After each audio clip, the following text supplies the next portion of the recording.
नमस्कार, मी रुशाली यादव सारंग। या बुलेटिनमध्ये आपण टॉप 9 घडामोडींचा आढावा घेणार आहोत। सुरुवातीला आपण अजित पवार आणि भाजपमध्ये जुंपलेली आहे, पाहूयात त्या संदर्भातल्या टॉप 9 बातम्या। माझ्यावर 70,000 कोटींच्या भ्रष्टाचाराचा आरोप करणाऱ्यांसोबत मी सत्तेमध्ये गुन्हा सिद्ध होण्याआधीच कोणी दोषी असतो का? सिद्धार्थ बनसोडेंना सावरताना अजित पवारांच्या विधानानं नवा वाद।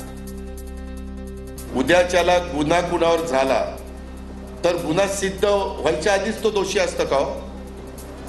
असतो?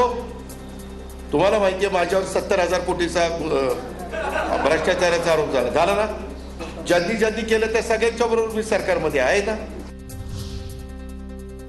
अजितदादा, लक्षात ठेवा, तुम्ही मोदी फडणवीसांच्या पक्षावर आरोप करताय। रवींद्र चव्हाणांचा अजित पवारांना इशारा।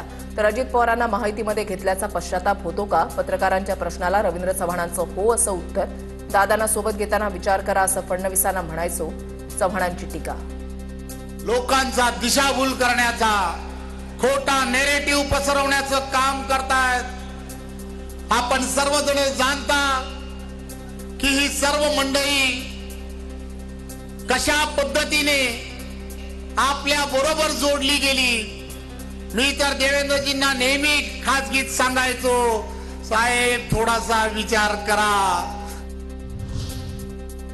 सिंचन घोटाळ्याचं काय झालं? फडणवीसांनी उत्तर द्यावं, राऊतांचं आव्हान। तर भाजप वॉशिंग मशीन आणि अमित शहा वॉशिंग पावडर।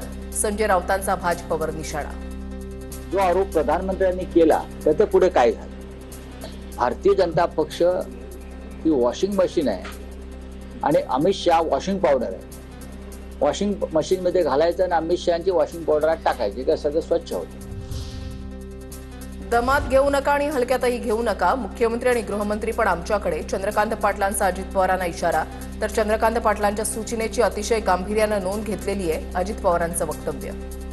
मुख्यमंत्री पण आमच्याकडे आहेत आणि गृहमंत्री पण आमच्याकडे आहेत, त्यामुळे दमात घेऊ नका आणि हलक्यात पण घेऊ नका।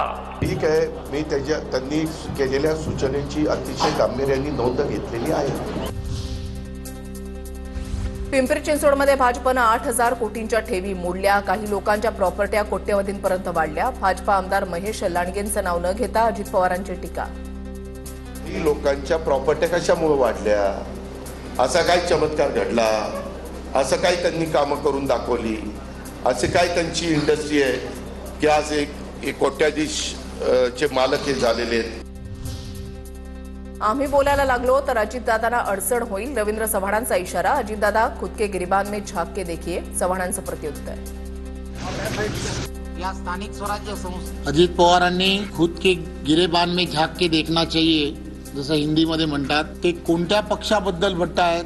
नरेंद्र मोदीजींच्या नेतृत्वातल्या असणाऱ्या पक्षाबद्दल म्हणतायत। आम्ही कधी आरोप करायला गेलो तर त्यांना फार अडचणी निर्माण होतील। अजितदादांनी असं बोलायला नको होतं। मैत्रीपूर्ण लढतीमध्ये मनभेद होणार नाही, त्याची काळजी घ्यायला हवी। बावनकुळेंचा अजितदादांना सल्ला।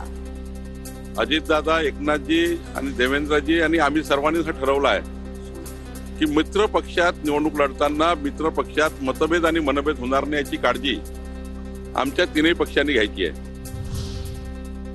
अजित पवारांच्या मनातली इच्छा पूर्ण व्हावी। जितेंद्र आव्हाडांची प्रतिक्रिया। पुण्यातील अजित पवारांच्या पक्षाच्या बॅनरवर शरद पवारांचा फोटो, त्यावर आव्हाडांचं वक्तव्य।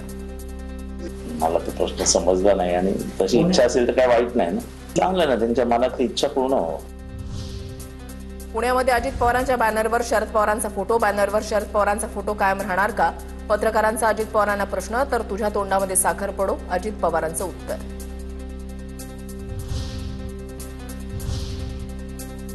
बिनविरोध झालेल्या निवडींना आता विरोध होतोय, पाहूयात त्या संदर्भातल्या टॉप 9 बातम्या।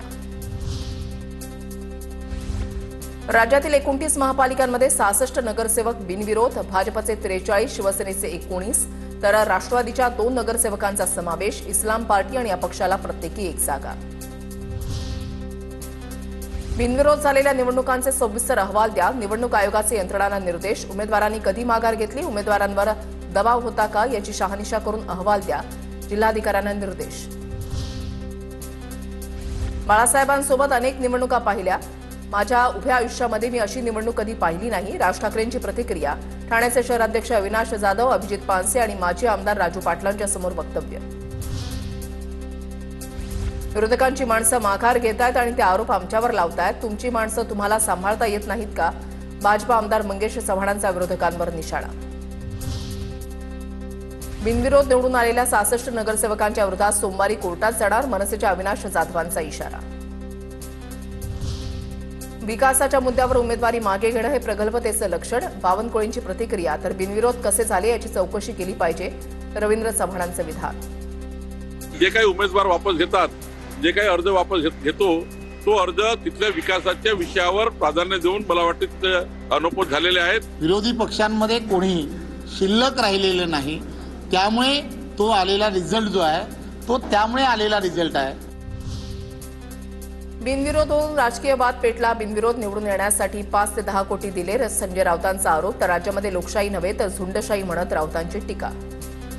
समोरच्या उमेदवारांवरती पैशाचा पाऊस पाडायचा. 5-5 कोटी 10-10 कोटी रुपये दिले या बिनविरोध होण्यासाठी आणि उमेदवारांना माघार घेण्यासाठी. राऊत नकारात्मक मानसिकतेचे, ते समाजामध्ये नकारात्मकता गोष्टी पसरवतात. बावनकुळेंची टीका. देवेंद्र फडणवीस सरकारच विकास करू शकतं या अजेंड्यावर फॉर्म माघारी घेतले गेले, कुणी कुणावर दबाव टाकू शकत नसल्याची प्रतिक्रिया.